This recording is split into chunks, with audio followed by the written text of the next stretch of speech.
whether the NBER actually declares a recession or not nationwide doesn't mean that the economy is not already in a recessionary-like environment. It just hasn't been all numbers. Hello and welcome to Pillars of Wealth Creation, where we talk about creating financial success with a special focus on business and real estate. I'm your host, Todd Dexheimer. Now, let's get to it. Hello and welcome back to Pillars of Wealth Creation. I'm your host, Todd Dexheimer. With me, excited to have Anna Kelley. Anna, how are you doing today? I am doing great. It's so good to be back with you. It's been, I think, maybe 2 years since we last did a show together. I think it's been longer. So listeners, go back to episode 234 and listen to Anna Kelley. She just a wealth of knowledge. And we're going to talk a little bit different today. So you'll want to go back to that episode, check out what she talked about then. And I really wanted you back on. You came to Minnesota. That's probably been a couple of years, right? You came to Minnesota a couple of years ago. You were part of the North Star Real Estate Conference, so really appreciate you being there. And, you know, I always see your social media posts and your wealth of knowledge. You post a lot about what's going on in the economy. You're just a lot of knowledge behind your posts and very detailed. So I always love them and I look forward to your posts. By the way, you haven't made one in a while. I'm looking for it. I need to see one. So I want to know what's going on inside your brain. Anyways, that's really one of the biggest reasons why I wanted to bring you on, but also you're just an awesome person. So I want to bring you on for that. So a little bit about, Thank you. yeah, a little bit about Anna, and then again, you can just tell us anything I'm missing, but is the president at Greater Purpose Capital, ReiMom LLC. And she's a former top-rated financial relationship manager for a private bank, worked at AIG for 20 years in the high net worth and affluent markets group, focused on creating hedge fund, wrapped insurance investments. She's also been in real estate for 25 years. So just a ton, like I said, just a ton of knowledge. She's been around the finance industry, or real estate industry for a long time. And actively has owned and managed a rental portfolio valued over $400 million across several states. And so I guess really with that said, anything else you want our listeners to know about your background? Great. Thank you so much. First of all, thanks for having me back. And it was a pleasure to be at your conference. And yeah, I haven't posted a lot about the economy. I'm actually planning on posting something kind of long this week. We've been in about kind of more of the same over the last several months. Just kind of waiting. Everybody's waiting to see, what's going to happen with inflation numbers and GDP. And are we or are we not going to have a hard landing? So I'll go there. But just, I think the biggest thing about my background that has helped me as an investor to navigate where we are today and how I'm looking at my portfolio and challenges and opportunities, coming up in the future is that I didn't start out in real estate. I started out, as you mentioned, in private banking. And so, I grew up way back, I grew up in Section 8 housing. My mom was a leasing officer and then an apartment manager. So I grew up in apartments and I really didn't have anybody in my family who knew anything about finances. We were not wealthy, far from that. But where I really learned the most, aside from just, getting my degree, was in my financial advisory training at Bank of America when they started their private banking department back in 1997 or 1998 is when I was there. And so I learned to think as an investor before I learned to think as a real estate investor. So while I'm constantly thinking about, real estate and multifamily in particular, and I invest in, short-term rentals and small apartments and single family homes and all of that, is I really learned that you've got to kind of look at risk premium. So you start with, what's the risk-free rate of return, which has always kind of been that 10-year treasury. And then anything else you're ever going to invest in, you say, well, what is the potential reward or return? And then what kind of risk do I have to take to get there? And then, what's happening in the economy that can bring us different risks that we're not thinking about to make it even more risky than we think. And then we say, okay, given the risk that's there, am I willing to invest, for the potential return? And so what I learned, even though I had a really good foundation was two kind of things. One was that if you had a lot of money, I could tell you what to do with it, at least as well as I had been trained. And I always worked with ultra affluent, the top 10% of the wealth in the bank.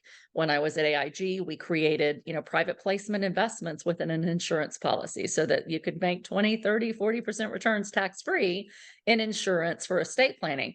But I realized that myself, I had no money. And for me to grow wealth, it was going to take me 40 years of investing, small amounts of Yeah. money that had to really accumulate a lot over time. But I didn't have a lot to start with. So it was going to take me years. And so I got into real estate, Todd. Bought my first property in 1998 because a wealthy client to me laughed when we told him we could make him 8% CDs. Like today we're hoping for 5, right? And he just said, honey, I make more than that in my real estate investments. And it was this aha moment that wealthy Mm, people had real estate. I learned nothing about real estate in all of my training and in my, work there at Bank of America. And I learned I need to at least start thinking about acquiring assets. So I bought my first condo and it kind of went from there. So the whole time that I worked at Bank of America and AIG, as I was helping wealthy people create products to grow their wealth, I was thinking, how can I create chunks of cash that I can then use to invest? And so I thought I was doing pretty well. Then the crash of 2008 happened and I was blindsided. I realized that I knew a lot. I was starting to learn a lot about real estate. I knew a whole lot about investing, but I really didn't know nearly as much about the economy and economic cycles and how Fed policy and interest rates could impact investing. yeah. So when I almost lost everything in 2008, I had a small business, we had a ton of debt. We were told in '07 the economy is booming and it's only going to get better. Go into debt, start a business, rates are low, right? And suddenly, it seemed like, and suddenly, everybody said it's different this time. And suddenly, we had the great financial crisis. I worked for AIG. My 401k was almost completely wiped out in a week's time because I was heavy into financial stocks and companies that never came back. I was losing my job. And I realized the only thing that was going well, Todd, was that my tenants were still paying rent. And at that time, I had about 12 units. And I thought, if I'm going to lose my job, I've got to get more apartment buildings because tenants are still paying rent. And I Yeah. found out the week of the GFC that I was pregnant with baby number 3. And it seemed like the worst possible week ever. I mean, I Yeah. was happy to be having a baby, but Yeah. I thought, Yeah. how am I Yeah. going to But you're support like, this oh my kid? We gosh. have a Yeah. small business, 700,000 in business startup debt, like serious, right? And I realized the power in the GFC that I can be smart, I can be good at what I do, I can know investments, I can know real estate, but if I don't understand what happened and how the economy outside of my control affects my investments and watch for it, I'm Yeah. vulnerable to the same thing happening again. Yeah. But it was the aha moment that I have to take my economy into my own hands. And that's when I really started heavily, seriously investing in real estate, was in the throes of the great financial crisis because I Mm. knew I had to take control of my money and I had to learn the economy. So the reason I post so much about the economy all the time is one, I want to save people from making the mistakes that I did pre GFC, thinking the economy's great. The news says it's different this time. It's a soft landing, and making poor decisions leading up to it. And when there's a bottom, I want to be able to take opportunity of that. So if I can help people do that through my own experiences, just in the investment world and my corporate career, and then how I've created wealth since the GFC, then that's really what it's all about to me, is impacting and helping other people. Yeah. And I really appreciate you doing that. I think that's so powerful, valuable. I think one of the beautiful things about, maybe social media and our communications now is there is so much more knowledge out there and Mm. easier to find. However, sometimes that creates more distraction and confusion because there is so much out there. There's a lot of opinion. So you have For to sure. sift through it. So that's certainly a negative, is you have to really sift through and understand who are the experts, who are the talkers, what's really happening. Right. There is Who's so much. selling you stuff? Yeah, who's selling you stuff, right? But there is a Mhm. lot of knowledge out there right now, and Mhm. if you can find the right people to kind of attach to and say, okay, what are they thinking? I think you can get a lot of really good advice. Man, I can just I was not in real estate prior to 2008. Um, and I wanted to be it. I just didn't know how. I didn't have money. And I was Mhm. young at that time, younger, too young to really have anything established to be able to. So I got lucky, right? Right. If I been 5 years older, I probably would have, uh, you know, purchased some properties and maybe lost everything. Who knows? I don't know, but I do remember listening to people and hearing people talk about the economy and how it's just roaring and it'll never stop. And I Mhm. remember listening to somebody say, well, they're not making any more land, right? They Yeah. don't make any more real estate. You got to get it now. And it's just going to keep on going up. If you see something for $250,000 right now, it's going to be $450,000 in a couple of years. You got to buy it. And I Right. thought, well, that's good advice. I better go buy some stuff. And we did buy our first single family house that we luckily sold like right before the bottoms fell out. Like that we were Yeah. living in the house and we moved from one town to another. So we couldn't keep the house. We sold it Mhm. and literally I swear on like a day later, like the bottom fell out and Wow. we just got lucky and ended up buying a foreclosure for our next house. Um, but anyways, that's my a little rant, but I think it's so interesting how people's minds work in that you could everybody says now everybody's like, oh, well, duh, you should have seen that coming. Like, how did Right. people make that mistake? You should have seen it coming. But it feels like nobody saw it coming. Everybody Right. was just over exuberant. And that's what continues to happen in recession after recession. Nobody, I feel like we're in this weird time right now, but what happened with commercial real estate or happening with commercial real estate, I feel like nobody saw it coming. They maybe should Mhm. have. Mhm. What is your thought? Like, what is, I want to know because I want to be talking about what's going on. Are we Sure. seeing a recession? Are we going to be seeing a recession? There's been a lot of talks about it. What's your thought on it? Are we going to see a Mhm. soft landing? Like where are we at right now in this economic cycle, and where do you feel like we're heading? That's a big question, so we can kind of sift through Yeah. it.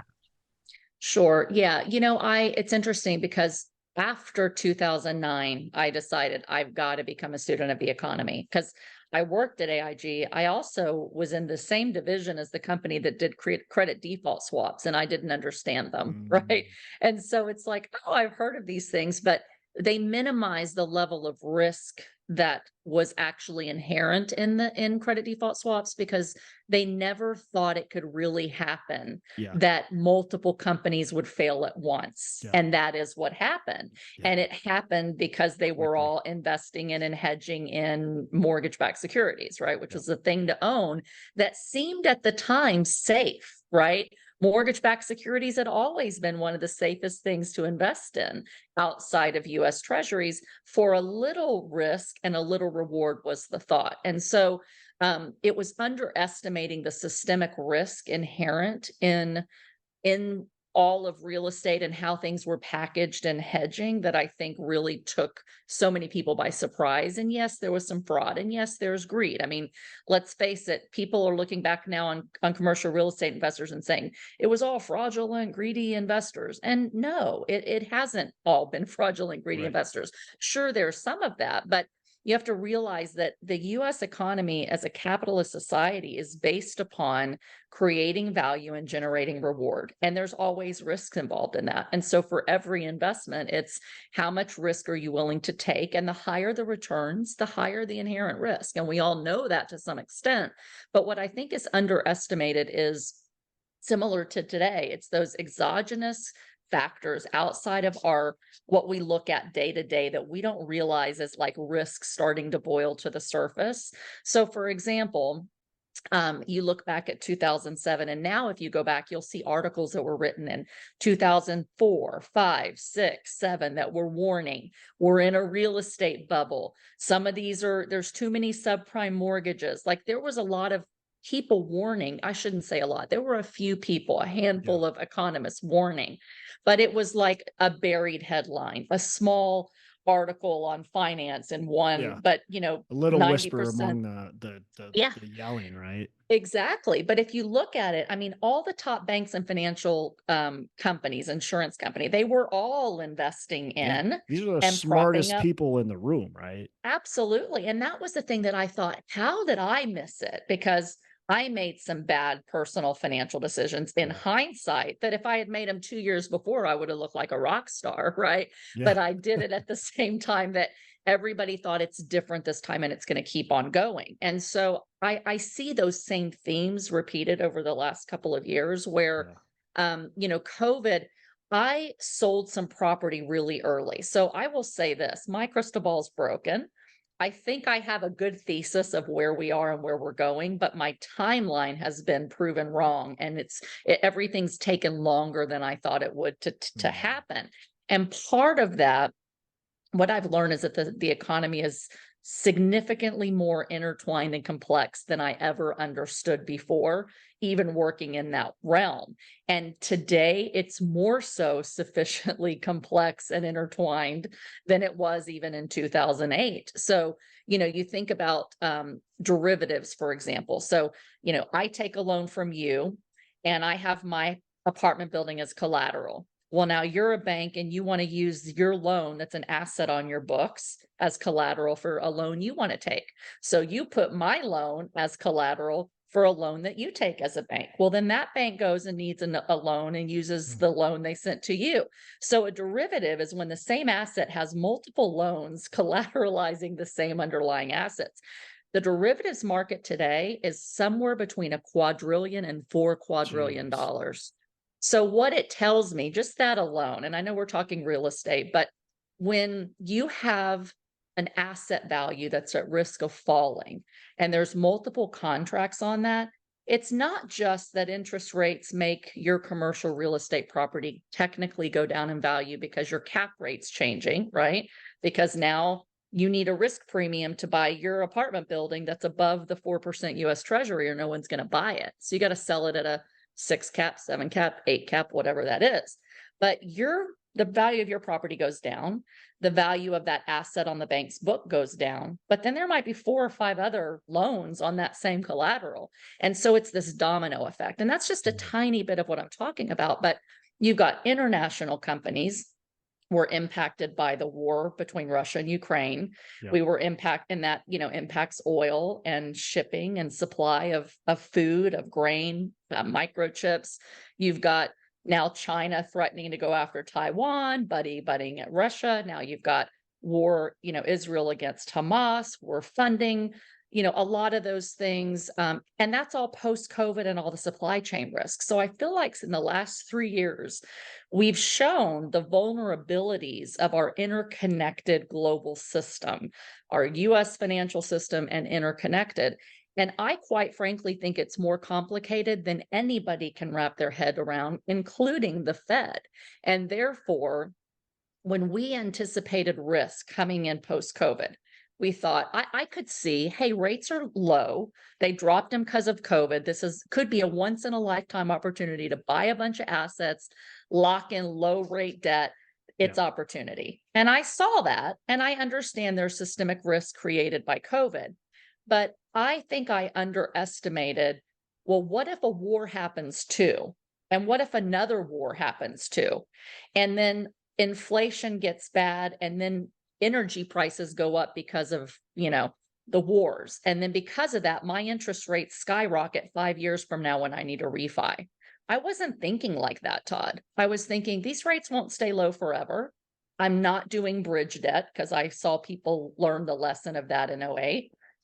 If I do anything variable, it's going to have a rate cap so that if rates come up because of Yep. inflation, which we could all see was going to happen with all the helicopter money, Yep. if we were studying history, I thought, yeah, there's going to be inflation. And then after that, there's going to be a recession because you can't come out of COVID and not have a recession. You can't come out of high inflation and not have a recession. So I learned to look for those things and I anticipated them, but I still made some decisions that I could not have in, hindsight, I go, well, duh, all these things could have happened. But I didn't think that the Yeah. probability of anything getting worse, like all these wars, was very high, that I had to worry about it. And we can see that the impact of all these things outside of the United States and outside of the real estate market are really one domino after another that are making buying properties at low interest rates, at low cap rates, thinking we were going to have a blip where maybe it got bad and then it was all going to go right back to normal. That was short-sighted, and it didn't understand the complexity of the kind of things that could impact rates and values. So I hope that answers your question a little bit, but I can anticipate things, but you can't anticipate everything. And that's just part of life, is that you learn that if I'm going to take risk, I better know how to mitigate everything within my control. And then I got to think about, like, what's the worst thing that could happen? Because the worst thing that could happen could be worse. And then make a decision.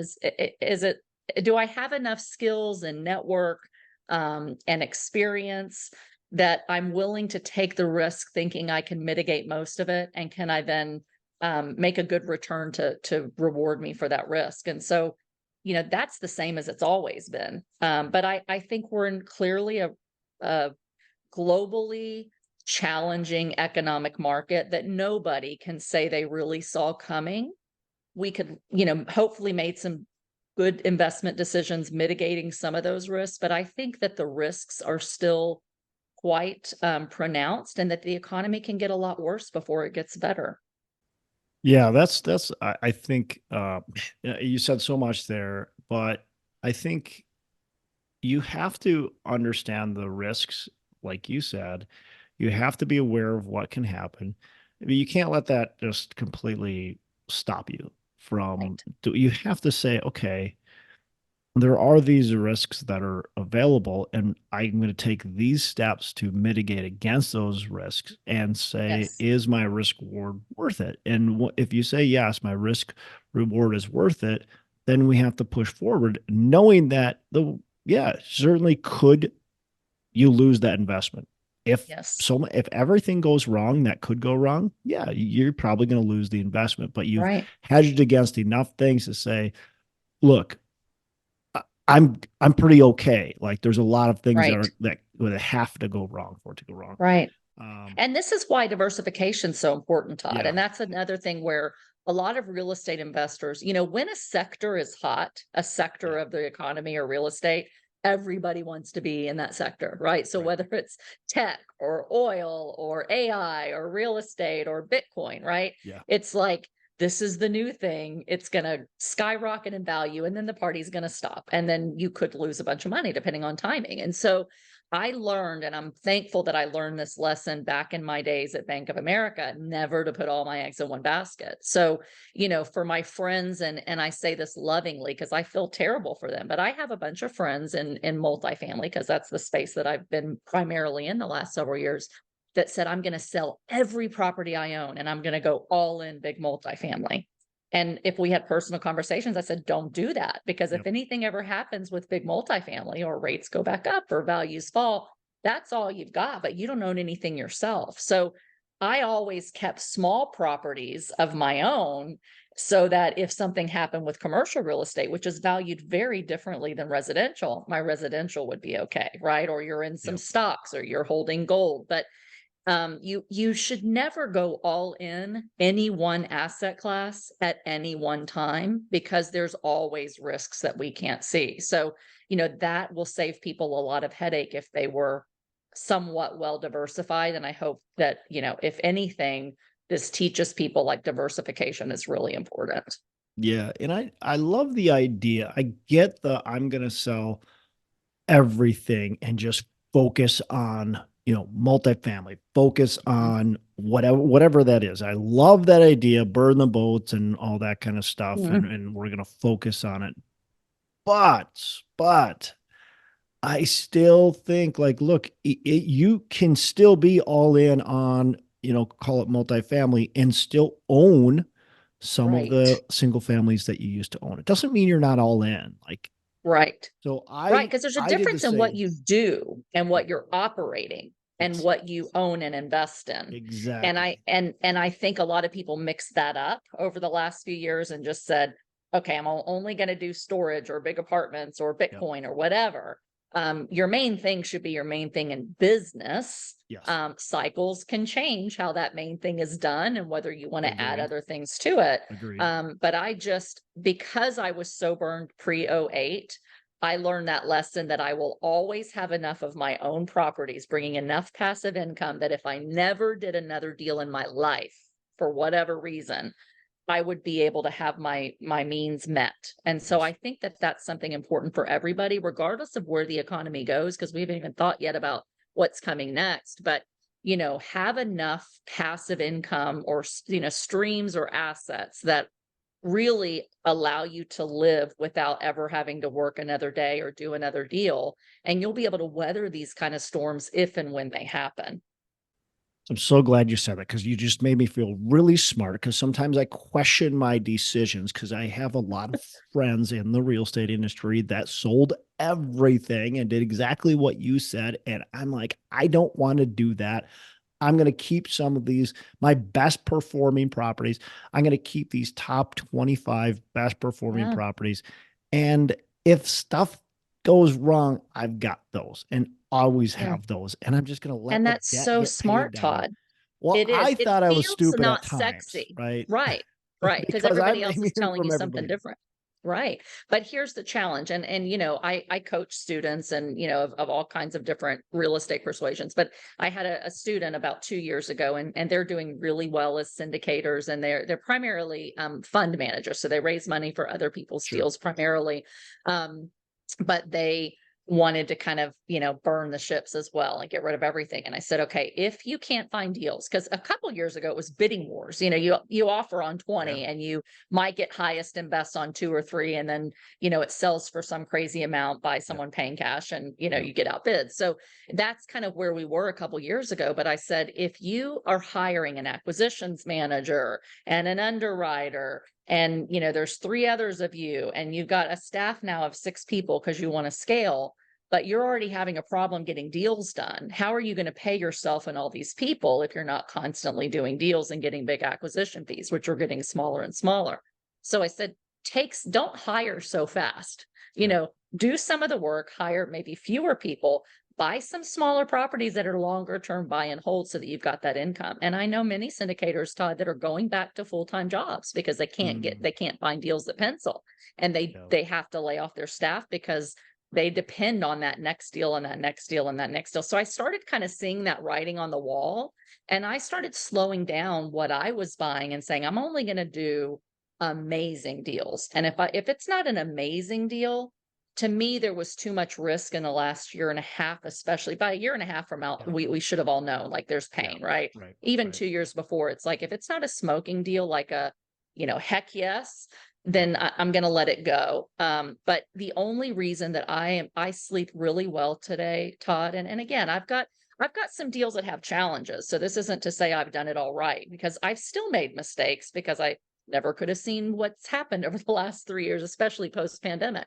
But I sleep well at night because I have a few hundred units that I own myself or with a couple partners that are long-term holds that bring in money every single month so that I know I don't have to chase deals to keep people employed. I don't Yeah. have to chase deals to get big asset Yeah. acquisition fees so that I, can take care of my family. I just don't do a great deal unless I know I have what it takes to mitigate the risk and explain and the risk to my investors and that they know what they're getting into. So I've done I've only done 2 large deals in the last year and 2 months.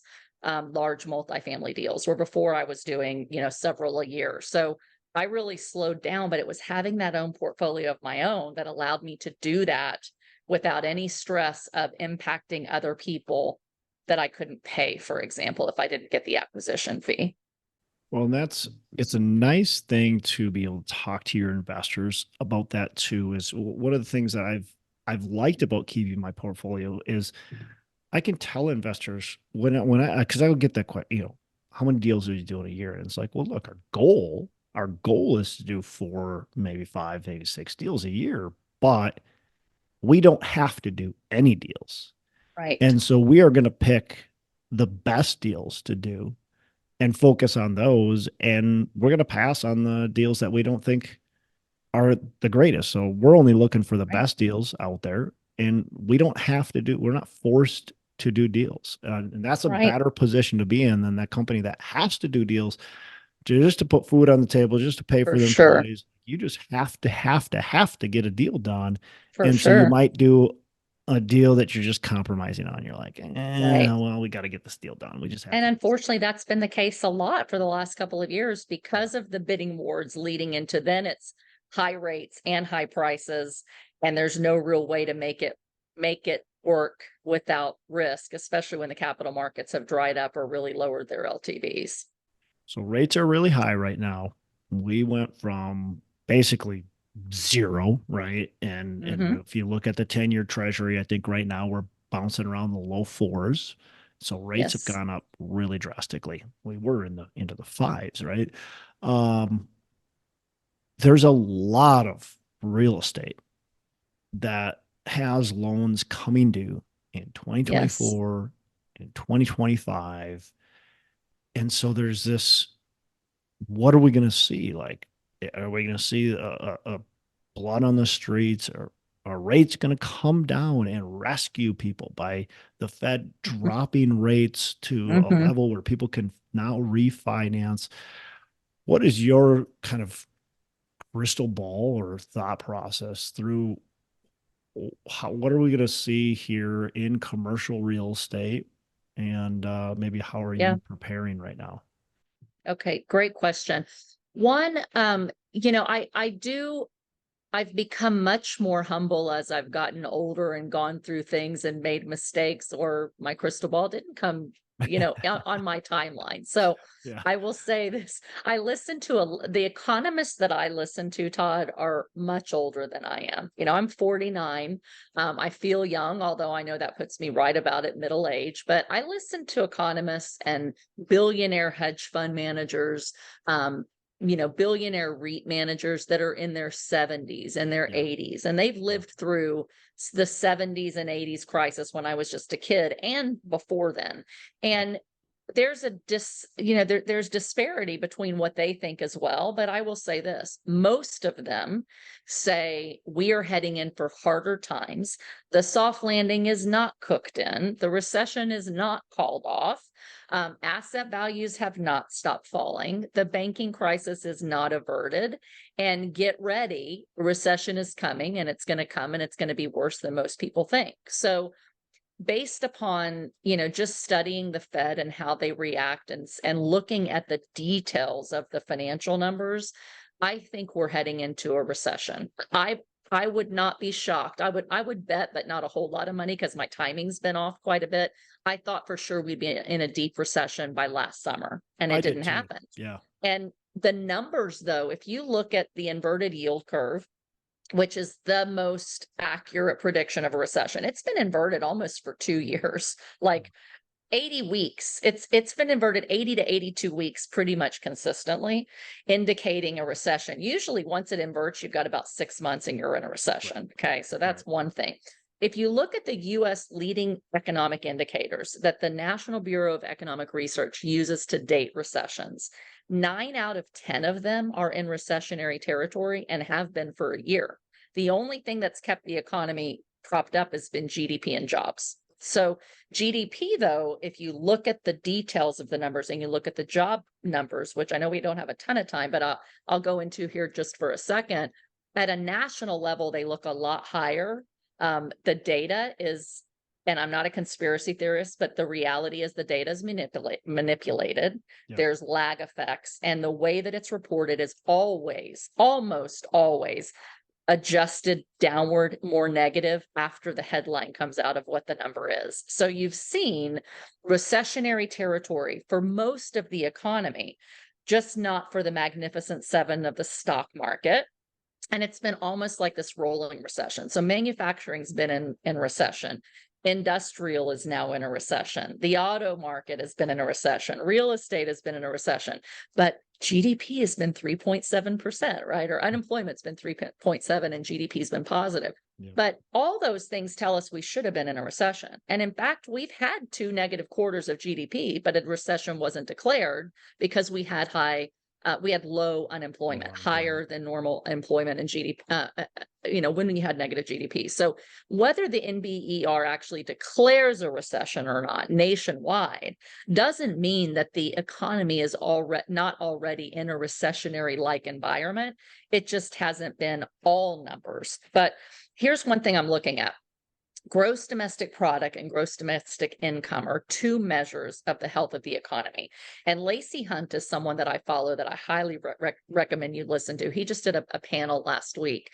He's an older economist, and he talks a lot about GDI, but GDP is what we're looking at. And basically, gross domestic product is the accumulation of sales. What if people bought? Okay. GDI is gross domestic income. It's the combination of all private companies' earnings and government earnings and personal earnings and income. And if you look at GDP and GDI, they're supposed to be almost identical because income is spent and spent comes back in income. So they stay pretty close.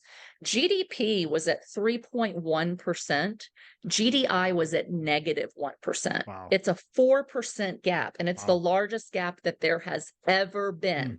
And any time that there's been a gap, I think it's of more than 1%, we've had an immediate recession.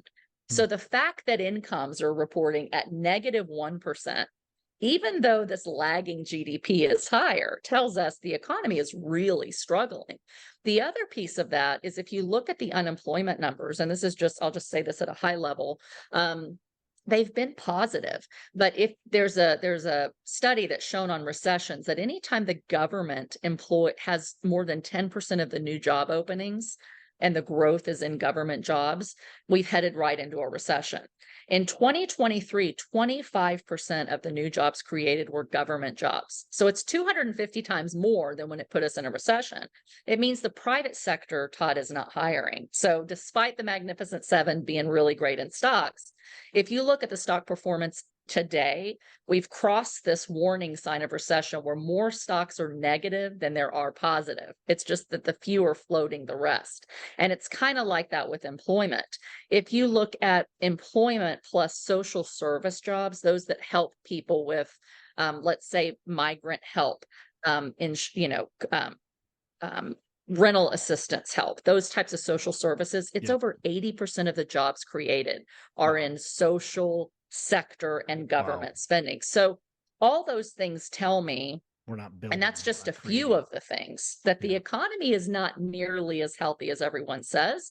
And 88% of states that did their own payroll and employment surveys are saying that their employment numbers are much worse than what their unemployment's going up in 88% of states. So I think we're definitely heading toward a recession. I would bet money on it. The question is when.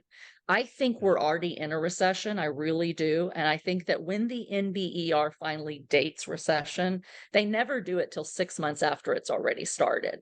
I think they're going to go back to the very end of 2022 or to now and say we are in a recession. The bad news is that means that families are going to struggle. As operators of multifamily, I'm going to have increased vacancies. People are going to move back in with families as they're laid off. They're not going to be able to pay their rent. That's the negative side. The good side for us, especially those that have loans renewing, is that once we hit a recession, the Fed will absolutely cut rates far more than what they have forecasted in their Fed meetings, because they have to. And that's part of why I think they've held them up so long, is they didn't want to go back to the zero bound easily and have a rally in the market and send everybody spend and make inflation come back up. They're like, let's wait till we have to. But the moment that they cut rates, Todd, that's going to mean that suddenly rates are at least a lot lower, so we can get better. We'll probably have more offers for our properties, and the Treasury risk-free rate of return goes back down. Let's say maybe it's not zero bound, but maybe it's 2%. Then, that cap rate for apartment buildings historically, as far back as they've been tracking cap rates, historically has been 230 basis points above the US Treasury. So if a Treasury goes to 2, that tells me Class A Cap rate should be back in the 4.3 range for a quality asset in a big city, a major market. And that's a whole lot better than where they are today. Right. So that could save our values, make values higher, and make it easier to refinance. The only thing I'm kind of nervous about for investors is that usually banks don't tighten credit and lower LTVs that they'll lend until after recession. We've been seeing them doing it for over a year now. So I think that you can borrow for cheaper when we hit a recession and it's declared. But I think that the LTV that banks lend on multifamily is still going to stay constrained, maybe 55, 60, 65%. That's going to slow transactions that otherwise would just be crazy. But it's hopeful for multifamily asset prices when rates come back down, despite the fact that you're going to be in a recession. Our cap rate's going to be better, but then the NOI may struggle a little bit because of tenants not being able to pay. Hey, listeners, tune in next week as we continue this great episode with Anna Kelley. You're not going to want to miss it. See you next week. Hey, thanks so much for listening. I appreciate you being a loyal listener.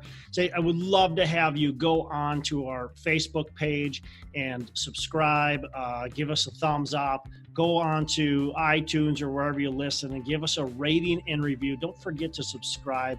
Your rating and review just helps us push this out to more and more people and continue to grow our audience and hopefully positively affect a ton of people out there that really need this and want this. So the other thing I've got for you is a free ebook on my website. So go on to venturedproperties.com, and download our free ebook on real estate and on syndication. And I've got some data points in there, some really good stuff for you. So I'd love to have you take a look at that. It's free. I'm not expecting anything from it. And also, look, if you want some help in multifamily, want some help learning, growing, getting your business off the ground, I would love to talk to you about what it would look like to work with me potentially and see if that's a good fit. So you can go to coachwithdex.com and check that out, and we can definitely have a call. Thanks a lot for listening. You make it a fantastic rest of the day. I'll catch you on the next episode.